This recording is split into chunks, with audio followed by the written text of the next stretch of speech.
18. The girl of my dreams. After math class, I headed to PE, where I again met George, Eric, and Jeff. I dressed in my best PE apparel, a sleeveless white top with gold edges and navy shorts, the school colors. We did a few exercises, which got a few glances from the other students as well as our coach. My coach at the academy was a military drill sergeant who yelled in your face and made you do sit-ups if you fucked up. High school PE was a cakewalk in comparison. The fact that I was in shape hadn't slipped their eyes. What can I say? This is the kind of thing I was trained for. I could do this in my sleep. We ran a couple laps around the track. The coach was really pushing the other students, but when he looked over at me, I passed them up. The look on his face was utter amazement. I hadn't realized what I was doing until I saw his eyes widen. I had to slow down.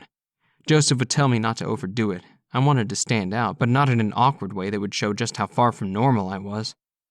I didn't want to be the weird kid. I was the track star. I didn't need to freak people out. It was Claudia Bell that was doing this to me. I couldn't stop thinking about her. Even when I thought she was no longer in my mind, she was in my veins. What cruel words had Joseph said to her? Frustrated and angry, I'd failed to stop him. Why was it only betrayal shoved back at me from her end? It hurt too much. I wanted to talk to her, but I needed to be discreet, especially after my discussion with Joseph. I dialed the watch back. Maybe Joseph was right. Maybe I shouldn't do this to myself. What did I expect? I wouldn't be able to be with her anyway. I would leave, and that would be the last time I ever saw her. I'd break her heart, and I didn't want to hurt her. I really cared about her. Would what I had said back in Joseph's office get me a negative report, or worse, a visit from Dr. Nicholson on the laptop? Joseph was sometimes unpredictable, and it was his job to keep me in line. I didn't want to bring any problems in Claudia's direction. But what was the worst they could do? I cringed at the reality that they could take me off the mission and I would never see Claudia again. The current between us was tame for now, thanks to the watch. Still, I wanted that tenderness from her, to have it absorb me as it had just the night before, but I had a job to do. I wonder how Joseph made out with that teacher in his office. I was pretty sure he'd have done just fine. A grin spread over my lips. I was sure he had wowed her. After slowing down and letting a few students pass me, I moved to the sideline to show the coach I was nothing special, pretending to be tired. I took a deep breath and grabbed some water from the nearby table where a gallon of fresh water in cups sat. The guys, Eric, George, and Jeff, came to join me. George came first to stand alongside, while Eric and Jeff finished their run. Shit, that was fast, dude. Ever consider joining the track team? I smirked and shrugged my shoulders, pouring cold water on my face and head. It raced down my neck and drenched the blue top, making it stick to the form of my body. On the other side, a few girls were looking over at us. They started to giggle, as most girls do when they like a guy. I wasn't interested in them, even if they couldn't stop looking toward me. You have a place you hang during lunch? George asked. Nah, I uttered. Want to join us? I saw no harm in doing so until I saw a few girls in the distance, one being Rachel. She waved. She was among the girls giggling. Hey, watch out, man. I think she likes you. Lucky. He slugged my shoulder, but he wasn't expecting the firm muscle of my bare arm to hurt his knuckles in doing so. He cringed. I guess so, I muttered. Eric and Jeff came to join us. What are you assholes talking about? Did all teenagers talk like that? I'd heard worse, I supposed, in different locations. So it was amazing how it always surprised me to hear it. They caught George nudging his head over. Ah, they both grinned, elbowing one another, looking at the girls. Guys and girls, geez. It amazed me how teens always acted around the opposite sex. Even some of the soldiers reacted in the same manner. Nah, I have my eyes on someone else, I said. I didn't care what Joseph said or what would happen. Things had a way of falling into place, and I wanted Claudia beside me. I'd made up my mind and she was going to be mine. Oh, who's the lucky girl? Eric smirked. Jeff frowned. He seemed to already know. Her, he whispered to Eric. There she is, Jeff said. It seemed like right on cue. Claudia Bell had emerged with her gym teacher and her classmates. She was looking lovely dressed in her PE attire. She filled those blue shorts nicely. Her bronze legs flexed as the PE teacher made the girl stretch. The dark locks of her hair fell in disarray as she bent down to touch her toes. My heart ached. I wanted the connection between us again. In fact, I longed for it. Claudia Bell? Eric asked, surprised. Okay, but it's your funeral, dude. You guys exaggerate. I know her guardian. He's a friend of my uncle's. So maybe you have a man on the inside because of your uncle, but it's not Michael I would worry about, Jeff said. I wrinkled my nose at them. What were they talking about? I dialed the watch back when they weren't looking. Hey, need watch. You know you're supposed to leave things like that in the locker room, George said. Since when are you a good boy? I joked. Eric laughed. Besides, I never take this watch off. It was a gift from my mother. She gave it to me before she died of cancer. I promised her I'd never take it off. It got quiet. No one was going to argue with that statement. Joseph would applaud me for being so quick on my toes. Hey, sorry, man, they all said. It's all right, no big deal, man, just my way of honoring her. They nodded. They seemed apologetic. Even in the shower? Rachel said and winked as she came over to our little group. Others had gathered to catch up after a long run around the track. Eric wrinkled his nose and dashed away, hoping to avoid her. The coach's whistle was going off as he instructed the other students back onto the track. It was the second team of students to head out. Eric joined them. I got a vibe from them almost immediately that it seemed they tolerated Rachel because she was popular. Jeff was the only one who laughed when she made the shower comment. Yeah, even that, I said. It's water resistant. She was very close as she whispered. So I got the little note you left in my locker this morning. Of course I'll go out with you. I bit my lip. Wait, what?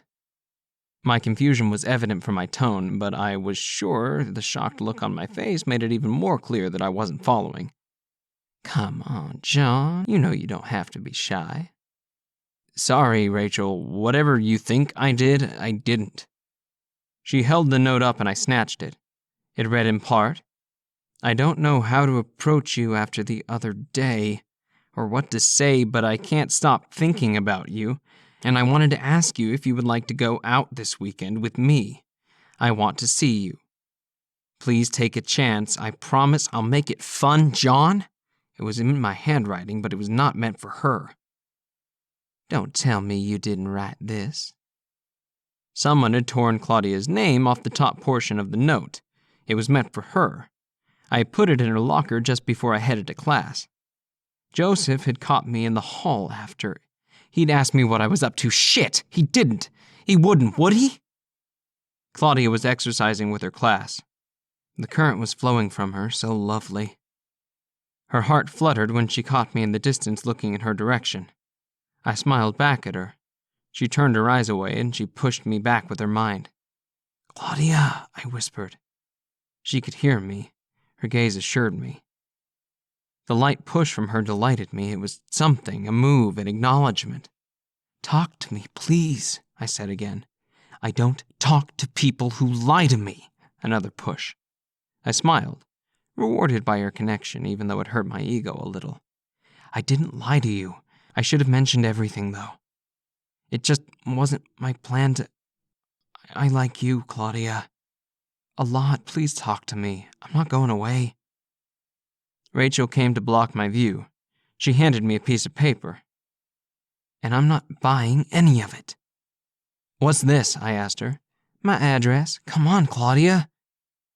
Girls! The teacher called for the class from behind. Rachel's classmates were heading back into the gym. Claudia's class had been running the track. Claudia moved with the rest of the girls onto the path. She barely glanced in my direction, even as I repeatedly called her name in my mind. Claudia! Jeff looked over at me. The coach was calling for us to head back in. "Don't do it, John," he warned. I flashed him a huge smile. "I'll be back." George cheered me on. I took off like a hunter after his prey. I was on her heels just like I had been in the stairwell. Within seconds, I was coming behind her. Her classmates were passing her by. I jogged alongside her. She didn't see me at first. When she caught sight of me, she moved faster. "You know you can't outrun me, Miss Bell," I joked with a chuckle. "How do you not realize I don't want to talk to you?" she said. "Look," I said, jogging right alongside her. "I don't know what my uncle said." She glared over at me. "Joseph," I corrected myself. "But it's not how I feel, and it's not who I am. I like you." Ahead, the girls continued passing us. She stopped and faced me. "Joseph made it very clear what you are." "Do you believe that? Look at me and tell me you believe it. You know me, Claudia. You can see that in me. I can't hide from you." She glanced at the watch. I moved the dial. "Now you can see it. Whatever Joseph told you, you have to know none of it's real." She did it. The current connected us. It sent chills up my neck. It was overwhelming. I missed this. "You know there's something between us, something we can't deny." She was trembling. "Why are you scared?" I asked. "I don't know if we should do anything, you and me," she whispered.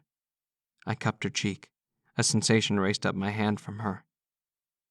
"Why do you want me when you can have someone like Rachel?" she boldly asked. There was no doubt she had seen me with her. "I don't want her." I gazed at her.